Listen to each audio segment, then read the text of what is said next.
बड़े घर की छोटी बहू। घर के आंगन में कदम रखते ही छोटू को चाचा ने रोक लिया।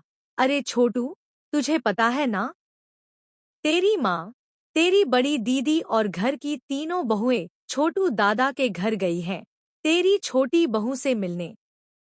छोटू ने थका हुआ स्वर दिया। मुझे कैसे पता होगा चाचा जी, अभी अभी ऑफिस से आया हूँ।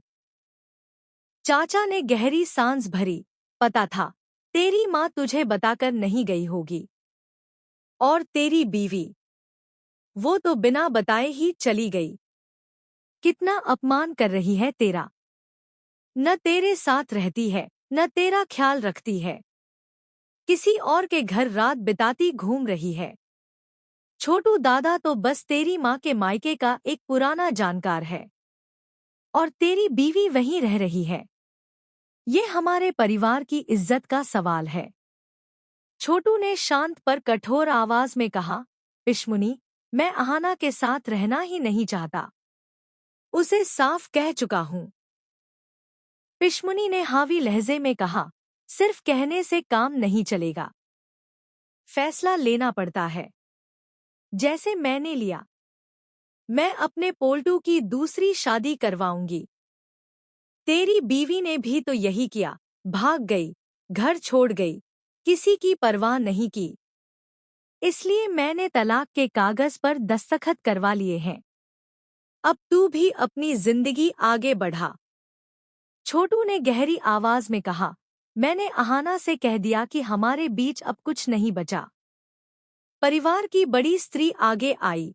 बेटा, जब बीवी घर छोड़कर कहीं और रहे, घर के नियम न माने, परिवार की इज्जत को मिट्टी में मिलाए, तो ऐसे रिश्ते को ढोने का क्या मतलब। एक और आवाज आई, हमारा घर पहले कितना शांत था, जब से वो लड़की आई, घर बंट गया, सबकी खुशियां छिन गईं। छोटू बेटा, खुद को इस बंधन से आजाद कर ले। एक अच्छी लड़की देखकर शादी कर ले। तेरी जिंदगी अभी लंबी है। छोटू ने गहरी सांस ली। मैं जो करना चाहता हूँ, वो कर ही लूंगा। मैं अहाना के साथ कोई गृहस्थी नहीं बसाऊंगा। पोल्टू दादा बोले, लोहे पे चोट मार दे छोटू। तेरी माँ उसे लेने गई है। वो आ गई तो क्या बोलेगा उसे। छोटू ने कठोरता से कहा, अगर वो लौटती है तो उसे साफ कह दूंगा, मैं उसके साथ नहीं रहना चाहता। पिशमुनी बोली, मेरी ननंद की बेटी मुनमुन, सुंदर, सुसंस्कारित।